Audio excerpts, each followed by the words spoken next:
turn. The Resource Center is here to help you put the focus into 2020 and create a strategic blueprint for your family. Contact the Resource Center today.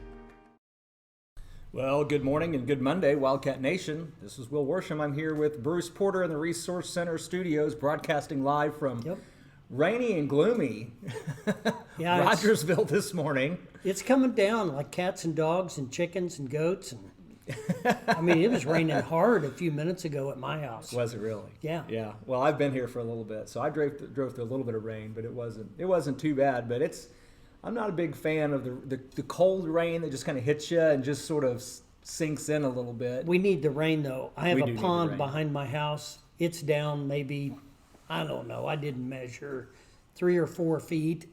Really? I mean, it's way low. So we need some moisture. We've been dry this winter so far. I was talking to Emma, the unique flower farmer, one of our compatriots here on K-ROG, and we were talking about she was for her business and glad to get the rain, the plants and all that need the rain. So good to have that. But Halloween's coming up.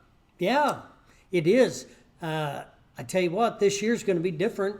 At our church, we're doing a drive-in Halloween deal. So, I think it's going to take on a whole different look.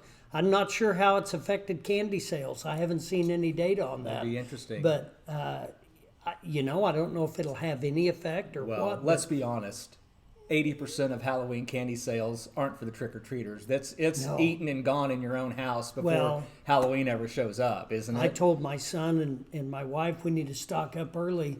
So we were, stocking up on Halloween candy at Sam's. I've been eating it for a month, but I'm trying to do my economic duty, to keep those candy people in business. Well, in our church, we're having a trunk or treat up at Fellowship Bible Church on Halloween too. So I think that's the way it's mostly coming around. But it'll be different this year. Yeah, I think so. But you got some scary stories for us today. Well, here's what I want to talk about today. And, with this year going as well as it is, right? And so everything seems to be centered around a conversation about money or debt or taxes. Politically, that's all we see. One side wants to repeal the current tax laws, and the other side wants to keep and maintain and keep going. And, and so it's all this stuff about money. Well, what's happening that I see in my practice, a lot of people are just kind of carrying on as business as usual financially, even though they've had some negative effect with their income. And so what we're seeing in our industry is a rise in consumer debt. And when you see credit card debt increasing, we were already in a negative savings rate as a nation, but now you see credit card debt going up because people are continuing to maintain the lifestyle that they had prior to this chaos. But now it's having to be more financed than it already was. Yeah, so, I mean, when you look at credit card debt, you've got to have a game plan for paying that back in a quick, timely manner, or the thing that creeps up on you, and it's Halloween, so all this creepy stuff going on, interest is not on your side. It's not your friend. Unless like you're the lender.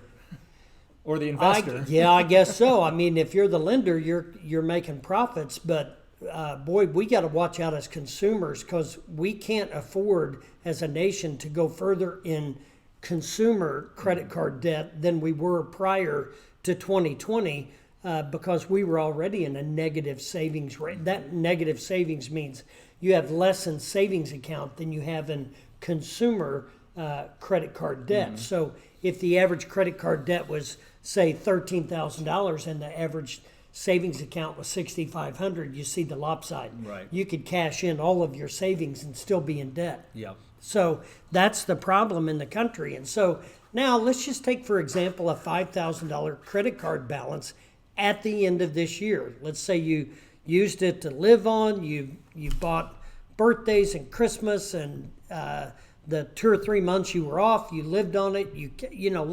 Let's just say that you end up with an extra $5,000 in credit card debt.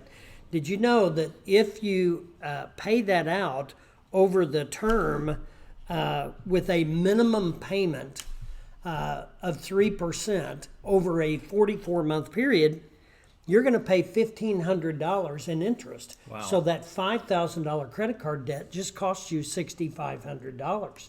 So there's got to be some better ways. Yeah. So if you double the minimum payment, so let's say it was 25, or I haven't looked at a minimum credit card, but let's say it's $100. If you made a $200 payment, you're going to drop your interest down to $642, and you're going to drop the term from 44 months down to 19. So that's going to help in the long run. But if you did a matching, if you're paying 15% interest and you made a 15% payment, you're only going to pay $253 in interest, and you're going to pay it off in 8 months. You got to remember, it's your debt that you ran up. The quicker you pay it off, the quicker you put money back in your pocket. You're paying your own money and you're back. paying yourself back. You know, that's something I think is really something that I've had to sort of internalize, is because I think it's really easy to just put something on that credit card and pay it later. But if you'll take the time to figure out, okay, if I put it on that credit card, that's going to cost me $100 a month. And so that $4,000 a month that I have to spend now becomes $3,900 a month. And the more you do that, you're just reducing your disposable income. Yeah. And that can happen really, really fast. And it can get out of control because one thing leads to another, and the next thing you know, you don't have a game plan for paying the original debt back, let alone anything that pops up between now and the time you get that paid off. Because new tires might happen, the washer might go out, or who knows what. But that's the scary thing, is people are not paying attention to it as much as they should.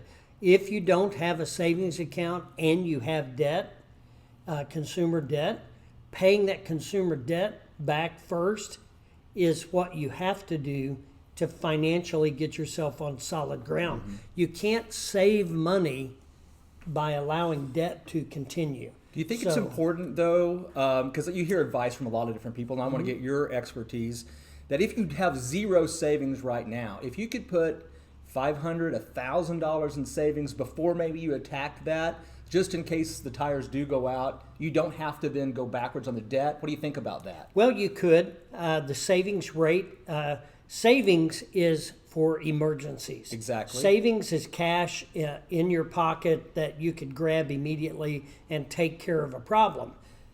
If you're paying that same, there's an argument both ways. Sure. If you're paying that same debt, or that same balance on debt, you're probably saving that 15% interest. That's true.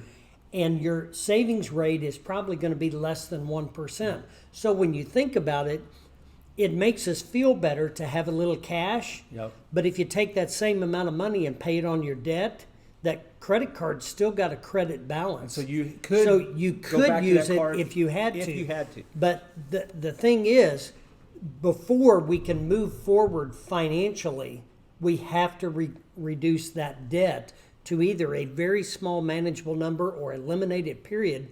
And you can't eat an elephant in one bite. You've got to start slow. You've got to make progress. Now, if you're paying $10 or $15 a month extra on the debt and putting $5 a month in a savings account, I think that's okay. And people might think that's very small numbers, but you know what? That's more money than you had in savings last month, and maybe reduced your debt more than you did the month before. So you got to start somewhere. I personally think somebody should pay into their savings every month. But I think that you've got to put an emphasis on debt reduction. Well, and I think the benefit to starting small, even if that's all you can do, is it snowballs, it compounds. Yeah. Because once that balance goes down, that portion of that payment that's going to interest is smaller. The portion that goes towards paying down the debt gets bigger, and so it just sort of snowballs. So even that $25 extra a month gets more impactful as long as you remain consistent. Absolutely. And don't stop. You can break it down in percentages and makes a lot of difference. Well, Bruce, this wasn't quite so scary as you promised. I think you made it all better. Oh, well, you know. If you've got more questions about debt is scary. Debt is scary. Your finances or savings, we would love for you to reach out to the Resource Center at 882-1800. And ask more questions. Yeah, we'll be glad to help Or set up something. Send us an email here at info@krog.com, and we'll try to Absolutely. answer your questions Love to have the questions. right here on the air. Bruce, thanks for joining us again. We'll see you next week. See you then.